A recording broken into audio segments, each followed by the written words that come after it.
ज्यादा लंबी सोच मत रखना कि बहुत लंबा जियोगे, बिल्कुल नहीं। जल्दी से जल्दी ये समझ जाओ कि मृत्यु के समय क्या करना है। कोई हिंदू है, मुसलमान है, सिख है, ईसाई है, इससे कोई फर्क नहीं पड़ता। सबकी जान, सबके प्राण एक से हैं, सबका संसार एक सा है, सबकी काया एक जैसी है, मालिक सबका एक है। बस ये जानना है कि मौत से पहले मरें कैसे, मृत्यु जब आएगी तो करें क्या, बस इतना जानना है। और जिसने ये जान लिया वो पक्का मुसलमान हो जाएगा, वो दोबारा नहीं आता जीवन में। कहते हैं ना मुसलमान एक ही बार पैदा होता है, दोबारा पैदा नहीं होता। भैया पहले मुसलमान बन तो जाओ। केवल मुसलमान नाम रखने से या केवल कपड़े पहनने से, टोपी लगाने से मुसलमान नहीं बन जाते। मुसल्लम ईमान, ईमान पे आना पड़ेगा और ज्ञान को समझना पड़ेगा। क्या है ज्ञान? मरने से पहले मौत का इंतजाम करना ही ज्ञान है। जहां मरने के बाद जाना चाहते हो, जीते जी वहां पहुंच जाओ, ये ज्ञान है। मरने के बाद कब्र ही मिलेगी।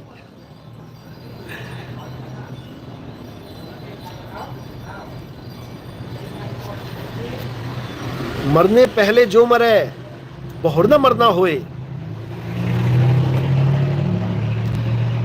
वो होगा जब तुम ये जान पाओगे कि अल्लाह से कनेक्शन कैसे जुड़ता है। मुसलमान भाई जब नमाज पढ़ते हैं तो मुसल्ले पे खड़े होकर पढ़ते हैं। मुसल्ला क्या होता है? एक, जैसे हमारे यहाँ एक दरी होती है, मखमली दरी। हमारे ऋषि मुनि उसको मृगशाला भी बोल देते थे। ऋषि मुनियों ने मृगशाला बोल दी क्योंकि मृगशाला यानी हिरण की खाल, मखमली खाल, बिल्कुल मखमल की तरह। और जो मुसल्ला है वो भी मखमल का ही है। अब हिंदुओं में आ जाओ तो मृगशाला है, मुसलमान में आ जाओ तो मुसल्ला है। उस पे ही खड़े होकर नमाज पढ़ी जाती है। असल में मुसल्ला क्यों रखा गया इसका नाम? जहां पर खड़ा होके मूसा अलैहिस्सलाम अल्लाह से बात करता था, उस स्थान को मुसल्ला बोलते हैं। जहां मूसा अल्लाह से बात करता था, जहां पे चढ़ के, ये चटाई दरी की बात नहीं चल रही है ये दरी चटाई तो अब बना दी आदमी ने। ये उस जगह की बात चल रही है जहां पर खड़े होके अल्लाह से बात की जा सकती है, वो है मुसल्ला। और वो मुसल्ला मैन मेड नहीं है, वो खुदा मेड है। और वो मृगशाला से भी नाजुक है, मखमली है, कोमल है। वो मुसल्ले से भी 1000 गुना कोमल है। वो बिछा बिछाया है, बस तुमने चढ़ना है वहां पे ये मुसल्ला तो तुम्हें बिछाना पड़ता है, वो बिछा बिछाया है, वहां तुमने केवल चढ़ना है।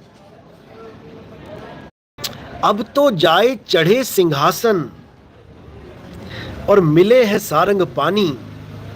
राम कबीरा एक भये हैं, कोई ना सके पहचानी। ये मुसल्ला कहां लगा है? ये उसी पहाड़ की चोटी पे है जहां पर मूसा अलैहिस्सलाम जिस पहाड़ पे चढ़ के अल्लाह से, खुदा से बात करते थे। आज क्यों नहीं चढ़ के बात कर लेता वहां पे? आज भी तो वो पहाड़ वहीं है। चढ़े कोई पहाड़ पे, करे अल्लाह से बात? नहीं कर सकता, क्योंकि वो पहाड़ वो नहीं था। वो पहाड़ ये है वो पहाड़। इस पहाड़ पे चढ़ोगे तो वहां पे मुसल्ला बिछा हुआ है पहले से, मृगशाला बिछी हुई है पहले से।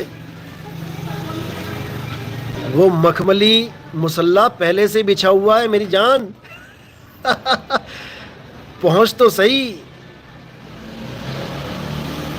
पहुंच तो सही वहां पे, फिर देख अल्लाह से कैसे बात होती है।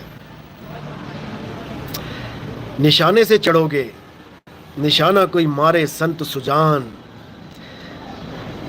जो बोला गया है कि शहीद तो वहां पहुंच चुके हैं, कबूतरों के अंदर कबूतर का इशारा दिया गया कि कबूतर बन गए वहां जाके। वो कबूतर का इशारा क्यों दिया? क्योंकि कबूतर ही उड़ सकता है विहंगम चाल से। उड़ने का तरीका बताता है गुरु। विहंगम चाल का मतलब होता है पक्षी की चाल। कहते हैं ना शहीद पहुंच चुका है वहां पर। मुस्लिम समाज में यही बताया जाता है कि शहीद तो जन्नत पहुंच चुके हैं, दाना पानी बढ़िया मिल रहा है उनको, खा पी रहे हैं, मजे कर रहे हैं। और जिस्म कहाँ है उनके? जिस्म यही मिट्टी में दबे हैं। तो दाना पानी कौन खा रहा है? आज तक तो दाना पानी जिस्म ही खाता था। अब कौन सा दाना पानी खाने की बात की जा रही है? वो दाना पानी भी कुछ अलग है मेरे भाई। वो ये दाना पानी नहीं है जो कबूतर खाते हैं। वो आत्मा की खुराक है। कहने में आता है कि आत्मा की खुराक है, आत्मा को भी किसी खुराक की जरूरत नहीं है। वो शब्द धुनन की खीर है। निर्मल भोजन हंसा पावे, शब्द धुनन की खीर, जपोरे मन केवल नाम कबीर। वो शब्द धुन की खीर है। अब पकाओ जरा खीर शब्द धुन की। कैसे पकाओगे?